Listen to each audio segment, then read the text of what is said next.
Quando a barragem de Fundão se rompeu em Mariana, Minas Gerais, no dia 5 de novembro do ano passado, ainda não era possível saber quais seriam as consequências, né? Tanto para o meio ambiente quanto as pessoas afetadas, quanto para os trabalhadores e setores econômicos que dependem da Samarco. Passado um ano, a mineradora segue com suas operações paralisadas. Você vem acompanhando a série de reportagens da TV Vitória sobre a passagem da lama de rejeitos pelo estado e hoje é dia de repercutir os impactos econômicos provocados pela tragédia ambiental. O meu convidado é o presidente do Conselho de Economia do Espírito Santo, Eduardo Araújo. Bom dia, Eduardo. Bom dia, Andressa. Obrigada por estar mais uma vez aqui com a gente no estúdio. Vamos lá. A começar, impactos econômicos que começam com a paralisação das atividades da Samarco, né? Então, Andressa, a indústria extrativista no estado do Espírito Santo, segundo as informações do IBGE, ela tem uma participação em cerca de 25% da economia do estado. É uma participação muito grande. Dentro dessa indústria extrativista, nós temos tanto a exploração de petróleo e gás, como também a mineração, que representa a maior parte. Algumas inferências que nós fizemos nos dão conta de que a atividade da Samarco, ela representa algo em torno de 10% do valor adicionado de tudo aquilo que nós poderíamos produzir de riqueza para o estado do Espírito Santo. Uma prova que nós temos disso é que, por exemplo, no ano passado, antes dessa tragédia ambiental, a economia do estado ela estava com um desempenho praticamente de 0%, né? A economia estava em 0%, enquanto, por um outro lado, se a gente olhasse para o desempenho da economia nacional, a gente estava com uma queda de 4%.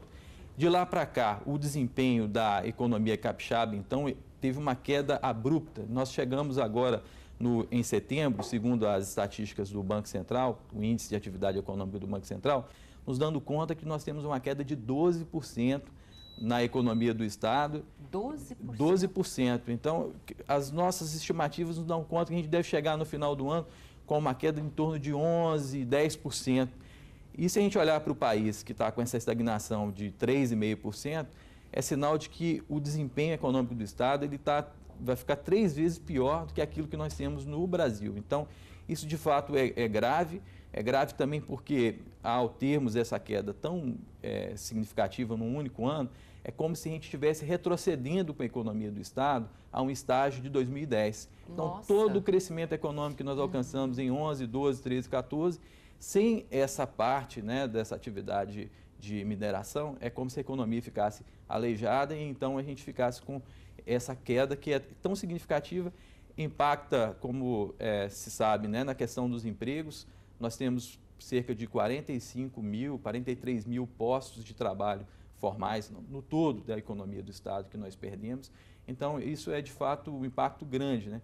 Impacto... E não é o desemprego apenas dos trabalhadores da Samarco, mas também de todo o entorno, Exatamente. Né? De toda a máquina que girava em torno desta fábrica. São os efeitos diretos que né? as pessoas que lidam, né, com a atividade de mineração em si sentem mais, como também aquelas pessoas que estão relacionadas lá à própria atividade de pesca vão sentir mais. Mas também tem os efeitos indiretos e também aqueles induzidos, porque as empresas que fornecem, né, produtos e serviços para a Samarco, mas também essas empresas acabam consumindo outros produtos e serviços no estado, as pessoas que trabalham nessas empresas, então isso cria um efeito de encadeamento. É uma bola de neve. É uma bola de neve. Começa com a indústria, com a mineradora e vai tomando conta de uma grande proporção. Aí. Exatamente. Então, isso é o que a gente consegue medir, né?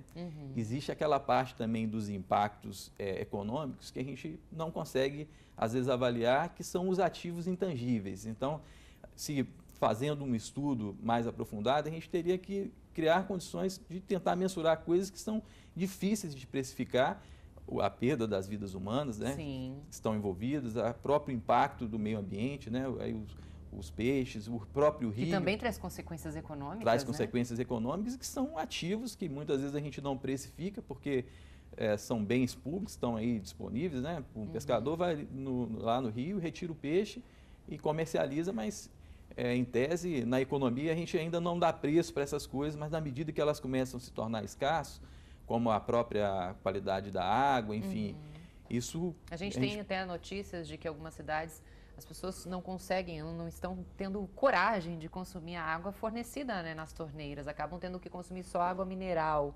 Então, é realmente todo um Imagina você ciclo, precificar isso, né? O desgaste das famílias em encarar filas para poder ter que... Deixa de comprar alguma coisa para comprar água mineral, restaurantes também. E como é que a gente faz uma projeção disso para o futuro, para saber até quando isso vai ser regularizado? E precificar isso, então, é muito difícil. Então, assim, para a gente, quando a gente olha para a economia do Estado como um todo, a gente vê essa queda, né, de 10%, que a gente deve ter no final do ano. É uma queda significativa, mas se olhar para as pessoas que estão diretamente envolvidas, às vezes um impacto de 100%. É verdade, que perdeu o emprego, por exemplo. A pessoa que tinha, às vezes, uma renda totalmente dependente aí dessa atividade, já não tem mais. Então, é preciso também contrabalancear isso. Então, quer dizer, 10% é para a economia do Estado, né? Isso. Achei interessante isso. Agora, para algumas pessoas, esse impacto econômico é tudo, é 100%. Exatamente. Eduardo, muito obrigada pela entrevista. Você deu um panorama realmente do que aconteceu, desse marco na história do Espírito Santo, de Minas Gerais e do Espírito Santo, né? Que foi realmente esse desabamento, desmoronamento da barragem de Mariana. Muito obrigada, viu, pelas informações.